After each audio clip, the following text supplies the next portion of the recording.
Salam jumpa kembali dengan Kirana Kelana, terang ilahi bagi insan pengembara. Kirana Kelana pagi hari ini dari Matius pasal 1 ayat yang ke-5. Salmon memperanakan Boas dari Rahab. Boas memperanakan Obed dari Rut. Matius 1 ayat 17. 14 keturunan dari Abraham sampai Daud. Perlu dipahami kembali, nama-nama dalam silsilah Matius pasal 1 ini merujuk ke perjanjian lama. Artinya Tuhan mau kita memahami bahwa Yesus Kristus telah dijanjikan dalam perjanjian lama. Dalam perjanjian lama mengalir alur kisah penebusan sampai kepada Kristus. Jadi, dengan menelusuri kembali nama-nama, rentang waktu, peristiwa, dan kitab di mana nama itu terjadi, membuat kita dapat mengerti lebih baik tentang rencana Allah dan kehendak Allah, bahkan maksud penebusan Allah atas kita. Sekarang kita akan melihat Boas dan Obed, atau hari ini kita akan nanyakan Boas. Waktu selama 340 tahun antara Boas dan Obed, mulai dari penaklukan Kanaan ke masa hakim-hakim. Untuk mengerti lebih baik Boas dan Obed, kita akan memperhatikan kitab Hakim-Hakim dan kitab Rut terlebih dahulu. Mari kita lihat kitab Hakim-Hakim. Sebelumnya dalam kitab Yosua, kita melihat bagaimana Allah menyertai umat Israel sehingga mereka mengalami kemenangan demi kemenangan dalam menaklukkan Kanaan. Sebaliknya, dalam kitab Hakim-Hakim, umat Allah jatuh bangun karena mereka berpaling dari Allah. Untuk membebaskan mereka, Allah membangkitkan para hakim yang diurapi oleh Roh-Nya untuk menyatakan kemenangan darinya berhadapan dengan musuh-musuh mereka. Dalam kitab ini, kita dapat melihat beberapa kontras antara penyertaan Allah dan tanpa penyertaan Allah. Atau lebih jauh lagi, bagaimana bersekutu dengan Allah atau berseteru dengan Allah. Ini nyata dari pengulangan kalimat tidak ada raja. Di dalam kitab Hakim-Hakim diulang beberapa kali.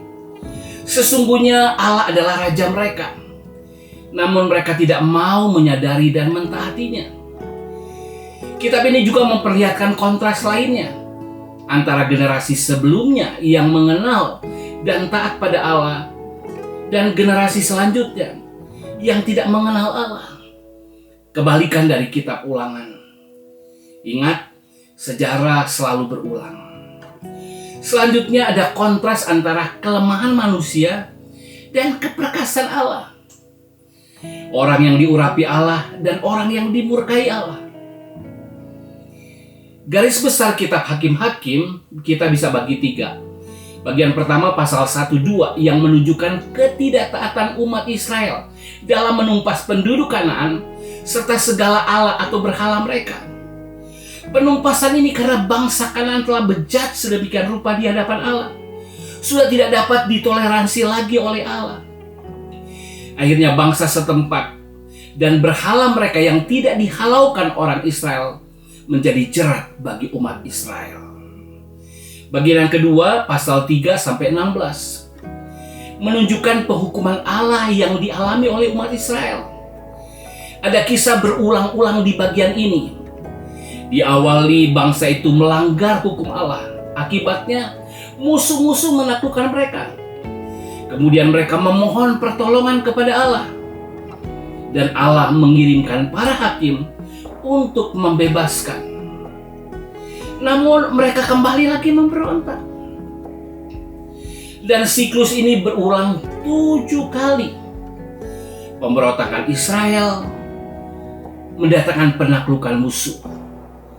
Permohonan Israel mendatangkan pembebasan para hakim.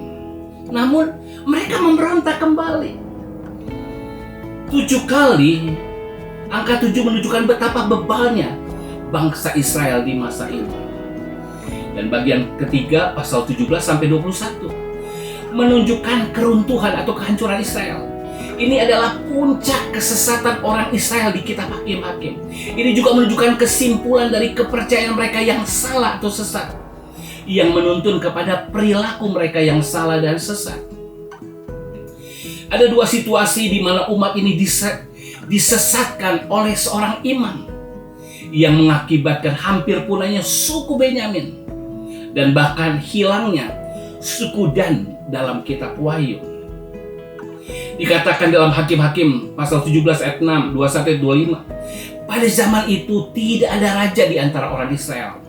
Setiap orang berbuat apa yang benar menurut pandangannya sendiri. Inilah gambaran orang Kristen yang tidak mengenal Allahnya dengan benar, sehingga ia tidak dapat taat kepadanya. Intinya, ia tidak menjadikan Allah sebagai raja, tuan, atau penguasa tunggal dalam hidupnya, sehingga ia berbuat apa yang benar menurut pandangannya sendiri. Membaca kitab Hakim-Hakim, kita dibawa pada situasi kelemahan dan kekalahan. Lebih jauh lagi, kita dibawa hidup berputar-putar, mengalami jatuh bangun, tanpa arah, tanpa tujuan, dan bahkan berakhir dengan sangat suram. Inilah gambaran lingkaran setan yang membinasakan. Namun syukur, di masa ini ada kitab Rut. Kitab Rut kita bahas. Boleh dikatakan pembalikan dari kitab Hakim-Hakim. Jika melihat kitab Hakim-Hakim kita menjadi putus asa, maka kitab Rut membawa asa dan harapan. Lingkaran setan yang membawa umat kepada kebinasan dijawab dengan suatu garis lurus ke sebuah sasaran yang cemerlang di hari depan.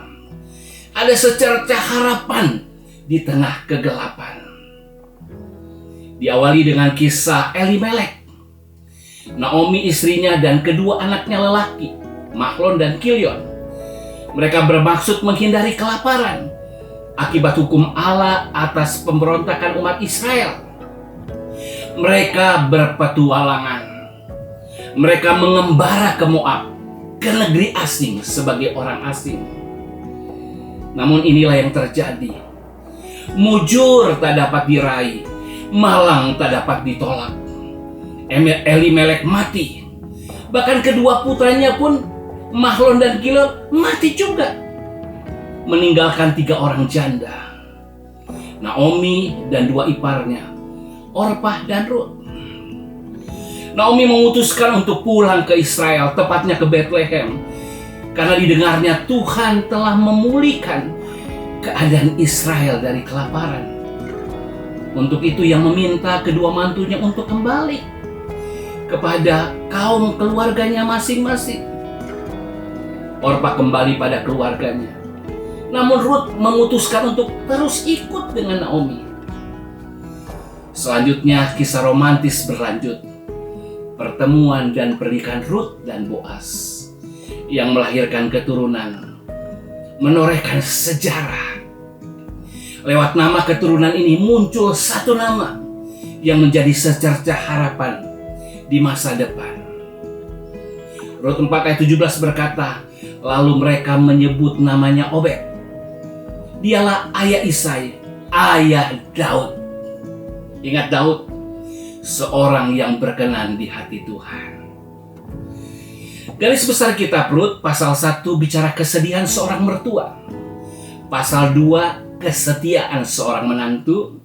Pasal 3, kasih sang penebus. Dan pasal 4, datangnya keturunan sang raja. Kita juga dapat melihat kitab Rut dengan berbagai kacamata. Ini adalah kisah keluarga, hubungan mertua dan mantu, Naomi dan Rut, hubungan kekasih Boas dan Rut, hubungan nenek dan cucu, Naomi dan Obed. Ini juga kisah romantis ilahi, yaitu kasih Allah dilambangkan oleh Boas kepada gerejanya, kepada jemaatnya yang dilambangkan Rut. Wow, suatu kisah yang luar biasa. Bahkan ini adalah sebuah kisah kerajaan. Datangnya seorang raja dari keturunan Rut yang adalah orang kafir. Haleluya. Tuhan Yesus memberkati.